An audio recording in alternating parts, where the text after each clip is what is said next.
पावसाळा सुरू झाला की लगेच आखाड महिना सुद्धा चालू होतो आणि आखाड महिन्यापासून खरं म्हटलं तर पावसाळ्याची सुरुवात होत असते.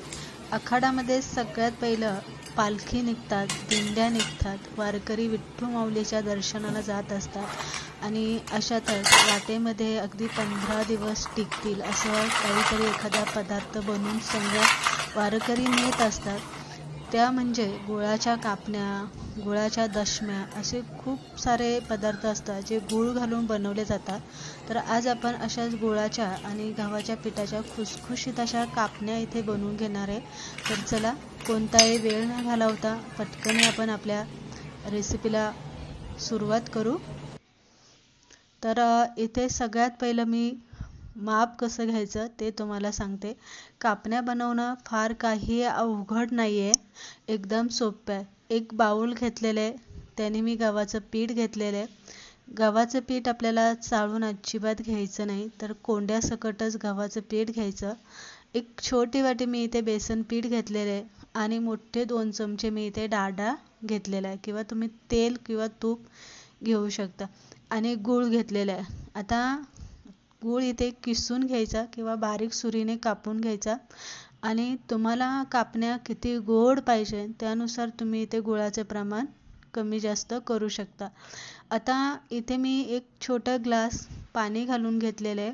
एका बाजूला मी पाणी आणि गूळ वितळायला ठेवलेलं आहे आणि दुसऱ्या बाजूला मी इथे डाळडा वितळायला म्हणजे गरम करायला ठेवलेलं आहे. एक मोठी परात घ्यायची, त्यामध्ये हे पीठ मी घालून घेतलेलं आहे. आता गव्हाचं पीठ घेताना जे भांड्याने तुम्ही मोजून गव्हाचं पीठ घेणार आहे ते चांगलं असं दाबून घ्यायचं आणि मग आपल्या कापण्या करायला घ्यायच्या. बेसन पीठ घातलेलं आहे. आता तुम्ही इथे बेसन पीठ नाही घातलं तरी चालेल, पण बेसन पीठ घातल्यामुळे काय होतं, ज्या कापण्या आहे ना त्या खुसखुशीत होतात. 1-2 चमचे आपल्याला त्यामध्ये घालायची आहे, बडीशेप घालायची आहे. चवीप्रमाणे आपल्याला त्यामध्ये थोडंसं मीठ घालायचं आहे. सगळ्यात पहिलं बेसन पीठ, बडीशेप, मीठ आणि इलायची आणि सुंठ पावडर 1 चमचा घालून घेतला, ते मिक्स करून घ्यायचं आणि कडकडीत असं आपण जे मोहन तयार करून घेतलेले ते यामध्ये घालायचं. सुरुवातीला आपल्याला चमच्याने हलवायचं आहे कारण गरम आहे मोहन आणि हाताला भाजायला नको म्हणून. सगळं पिठाला व्यवस्थित आपल्याला हे चोळून घ्यायचं या पद्धतीने. अगदी पिठाचं असं मुटकं बनलं पाहिजे. पीठ असं आपल्याला तुपट जाणवलं पाहिजे. पिठाचा कलर बदलतो. एकदा जर गव्हाच्या पिठाला आपण तूप तेल चोळून घेतलं की त्याचा हलकासा लालसर कलर बनतो. तर इथे तुम्ही बघू शकता व्यवस्थित पिठाला आपण मोहन चोळून घेतलेलं आहे आणि त्यानंतर आपल्याला जे गुळाचं पाणी बनवून घेतले ते पूर्ण गार करून घ्यायचं. गरम अजिबात घालायचं नाही, कोमटसुद्धा घालायचं नाही. तर ते पूर्ण गार करून घ्यायचं. त्यासाठी गार पाण्यामध्ये ते भांडं ठेवायचं म्हणजे ते पटकन गार होतं. आता एकदम गुळाचं पाणी पिठामध्ये अजिबात घालायचं नाही. थोडं थोडं करून आपल्याला हे पिठामध्ये पाणी घालायचं आणि पीठ मळायचं. कधी कधी काय होतं, पाणी जास्त होऊ शकतं आणि पीठ कमी होऊ शकतं. मग नंतर आपल्याला असं पीठ वगैरे वाढवावं लागतं त्यामध्ये. तसं करायचं नाही. तर थोडं थोडं पाणी घालायचं आणि पीठ मळून घ्यायचं. आता हे पीठ मळताना आपण चपातीला मळतो अगदी तसं अजिबात मळायचं नाही. तर आपण हे पीठ एकदम घट्ट जसं आपण शंकरपाळीसाठी मळतो अगदी तसंच कापण्यांचं पीठ सुद्धा आपल्याला इथे घट्ट कडक असं इथे मळून घ्यायचं.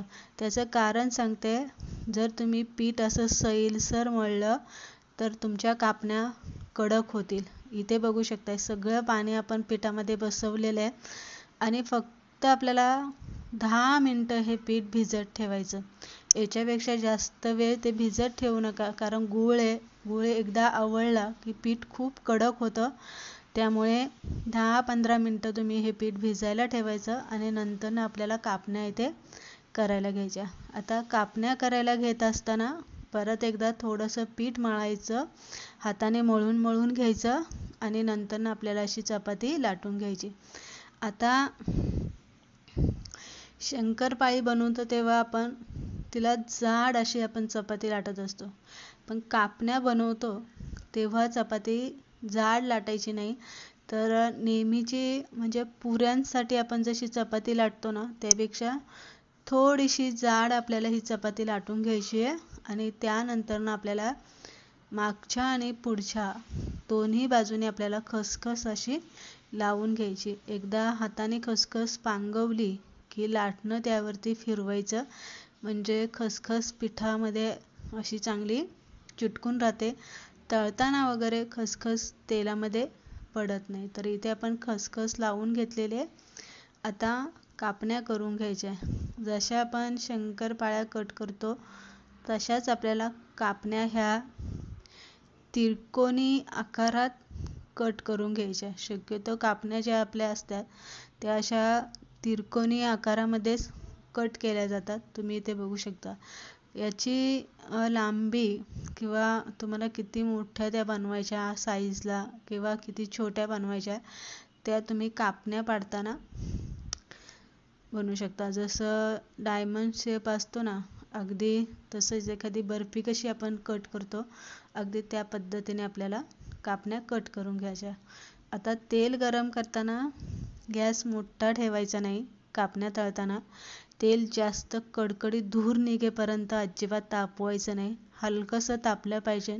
फक्त पीठ टाकलं तर ते वरती आलं पाहिजे, पण त्याचा कलर बदलला नाही पाहिजे. एवढ्याच प्रमाणात तेल आपल्याला गरम करून घ्यायचं. गॅस आपल्याला मिडियम ठेवायचा आहे. तेलामध्ये बसतील तेवढ्याच कापण्या आपल्याला टाकायच्या आहे. थोड्याशा कापण्या वरती आल्या तेलावरती की मग कापण्या आपल्याला उलट्या करायच्या आणि मिडियम गॅसवरती कापण्या आपल्याला तळून घ्यायच्या आहे. गॅस जर तुम्ही मोठा ठेवला तर गूळ घातल्यामुळे काय होणार आहे, कापण्यांना पटकन कलर येईल हलकासा असा सोनेरी. तुम्हाला वाटेल त्या तळल्या गेलेल्या आहे, पण त्या फक्त वरनं तळलेल्या दिसतील.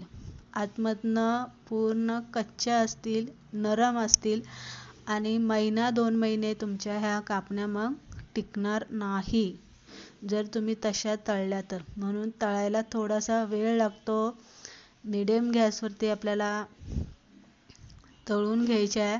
थोडासा वेळ लागला तरी चालेल, पण एकदा पहिल्या सुरुवातीला जेवढं गॅसचं तापमान ठेवलेलं आहे तेवढं शेवटपर्यंत कापण्या तळेपर्यंत तुम्हाला ठेवायचे. तर इथे तुम्ही बघू शकता किती छान अशा आपल्या खुसखुशीत कमी तेलकट कलर तुम्ही बघू शकता. एकदम छान अशा आपल्या कापण्या इथे बनून तयार झालेल्या. ह्या कापण्या तुम्ही अगदी 2 महिनेसुद्धा डब्यामध्ये ठेवून खाऊ शकता. गूळ घातलेलं आहे, पाण्याचं प्रमाण कमी असतं, त्यामुळे टिकायलाही त्या चांगल्या टिकतात. आता इथे बघू शकता छान अशा बिस्किटासारख्या खुसखुशीत झालेल्या आहे ह्या कापण्या. अजिबात चिवट झालेल्या नाही, चिकट झालेल्या नाही, कडक झालेल्या नाही, तर एकदम खुसखुशीत अशा झालेल्या आहे. एकदम बिस्किटासारखा त्यांचा कलर आलेला आहे. त्यांचं टेक्स्चरसुद्धा एकदम बिस्किटासारखं दिसते. रेसिपी आवडली लाईक शेअर नक्की करा.